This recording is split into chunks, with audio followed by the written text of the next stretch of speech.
Good morning, 8th grade. Hope we're having a fantastic day. Today is Monday, February 8th, and we are introducing our first unit. All right, we're learning a little bit about chemistry to start our year, which is kind of the study of how certain elements, compounds, and whatnot react with each other and how they might change. That is chemistry. Today, I am making this video right now to help us learn about the following ideas as an intro to chemistry. What is matter? What is mass or weight? What is volume? And what kinds of matter are there? Okay? And then at the end of today's lesson on slide 8, there are 4 questions. Please take time to answer those questions. Okay? To start us off, what is matter? Matter is anything that has mass or weight and takes up space.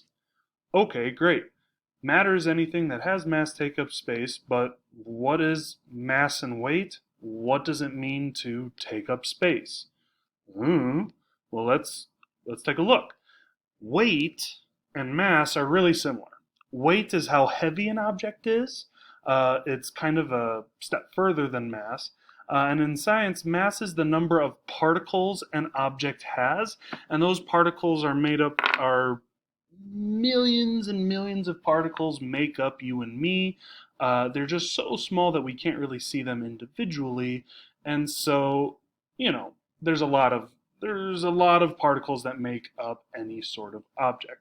We typically go with weight, but mass and weight are pretty similar. Okay? As you can see, Mr. Poliquin is one of the funniest teachers that you will ever have, as you can see in the joke down there. This water bottle has weight. We can figure out how much it weighs if we put it on a scale. The water inside the water bottle has weight. We can figure out how heavy it is. Same thing for my plastic Tupperware container that I had breakfast. Same for my coffee mug. Same for my mini Echo Bluetooth Darth Vader speaker. It all has weight. We can figure out how heavy it is, and because we can figure out how heavy it is, we can also figure out its mass and how many particles of matter that object has. Okay? Everything that has mass or weight is considered matter. Okay? That's one part. Part 2, what is volume? Volume is considered how much space an object occupies. Not necessarily how heavy it is, but how much room it takes up in 3 dimensions. This water bottle has volume. We see that it takes up space. So does the rock. It takes up space. So does my mother's knitted hat. It takes up space. So does a balloon. A balloon takes up space. It occupies this region, okay? That is volume. It has an amount of space that it occupies. In order to be matter, you have mass and you take up space. We remember now, or we have a pretty good idea of what weight is and what mass is. We know what volume is. The baseball takes up less space than the football. The football takes up less space than the earth. Okay? All of them are matter because they have a certain weight and because they occupy a certain amount of space. Okay, so we've answered 3 of our main idea questions so far. We've learned about matter. What is it? We've learned about mass and weight. What are those? What are those? Isaiah, I'm talking about you right now. Just kidding. And so the next idea comes in, what kinds of matter are there? And there are a lot of different kinds of matter. There's over 118 different forms of matter, and they come in elements or atoms. Okay, and elements and atoms are fairly similar, and you probably know of a few elements and atoms already. They're all kind of organized in this periodic table, and there's room for more elements to be discovered. But as of right now, there's about 118 different kinds of atoms discovered. Okay, and everything in the universe is made up of these particles of elements and atoms. Some examples of elements and atoms you know: oxygen. Humans and many other different animals need it to live and breathe. Helium. It's the type of it's the type of gas that goes into a balloon to make your balloon float. Typically, when you buy it at like the store for a happy birthday or a wedding present or whatever. Helium makes the balloons rise. You have gold, silver, and copper found in our electronics and in jewelry. You have fluorine. You have fluorine in your toothpaste to help kill bad breath and bad germs. And, any teacher that has a little bit of morning breath or coffee breath, like me, needs the toothpaste. And then we're all good to go. So then it smells a little bit better. Iron is another metal, and it's found in buildings, and it helps us have places to go to work and have places to go to school. Even though this building is more brick than metal, but it is still a building. Lithium is an element that you might be familiar with because it's found in a lot of batteries. And so if you have a Game Boy SP or Game Boy Advances or old school Xbox controllers that require batteries, lithium is found in a lot of those batteries. Oh, and your fire alarm probably has batteries in there. That has lithium in it too. Sulfur is an element that gives kind of water and kind of gives off that rotten egg smell. You may have smelt it if you've ever gone to like a neighborhood park and you went to the water fountain. That's probably where the smell of sulfur came from. Kind of gives that eggy smell. And all these different atoms and elements. So elements and atoms. These different elements can combine with each other to make things called compounds. Compounds are two or more elements, and a very common one that we might be familiar with is CO2, or carbon dioxide. It has carbon and two oxygen atoms to make one compound. And CO2 is what we exhale when we breathe.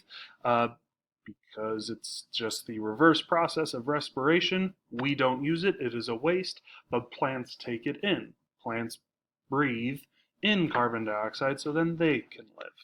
And so those are a bunch of different kinds of matter. All these different elements, here are some examples, but that's not the main focus of the lesson. We're trying to get more into that all matter is found in these different phases or stages. You have solids, liquids, and gases. Solids are rigid, they have a fixed volume and a fixed shape. What does that mean? Well, my water bottle is going to keep its shape pretty well, okay? There's not really anything that's going to make it change its shape on its own. I would have to force it to, I can pop the cap open, so then it changes its shape a little bit, but that's because I did it. It does not change its shape on its own, pretty much. Fixed volume means that it occupies the same amount of space. As long as I don't break it or cut it in half, it's always going to occupy the same amount of space. And same thing for its shape. As long as I don't do anything to it, the solid will keep its shape. Liquids, on the other hand, are not rigid. They do not have a fixed shape. Okay?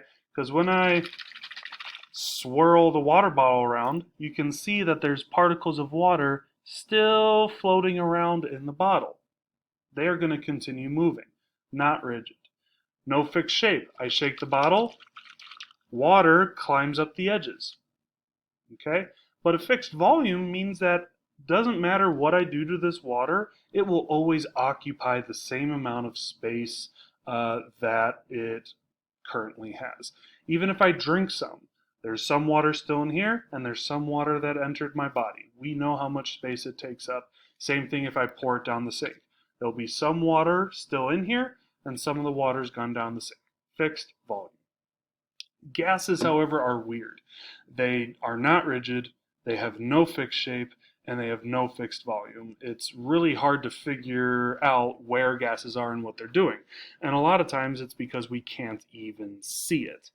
But we can feel it, and we can prove that it's there, and we can prove that gas is matter.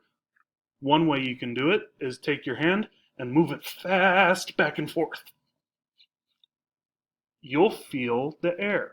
You'll feel wind on your hand and maybe even on your face. Just do this and then push your hand into your face. LOL.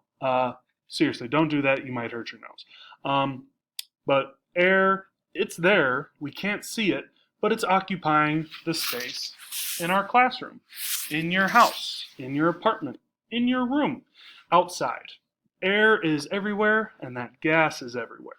It's not rigid, so it doesn't keep its shape very well, and it doesn't have a fixed volume, and it's hard to measure because, I mean, even in a closed room like this, there's still gaps in the windows, there's still gaps in the doorway, and so we never know exactly how much air there is. But we do know that gas is matter. It is made up of particles, and while it may not have a fixed volume, it does have a volume. It does take up space. But how can we prove, or does air have weight? In order for air to be matter, it must have mass, and it must have weight too. Well, you're going to have to watch this next video to find out. I had to make 2 videos because I can only record up to 15 minutes, and right now I'm already at about 11 and a half. Okay? So this video will end very soon. You'll end this video, you'll watch the second video, and you'll have to determine, does air have weight? Will that make air matter? Okay? You'll watch this video to find out, and then after you watch the second video, there are 4 questions on slide 8. You'll have to answer what is matter, type your answer that follows. What is volume? Kind of went out of order. What is weight / mass? And you have to watch the second video to answer number 4, but how can we prove, or did we prove, that air has weight? Okay? Answer those 4 questions, and then you can submit these slides, and you will be done for today. Have a fantastic Monday. I look forward to seeing you tomorrow for our next learning day. Peace.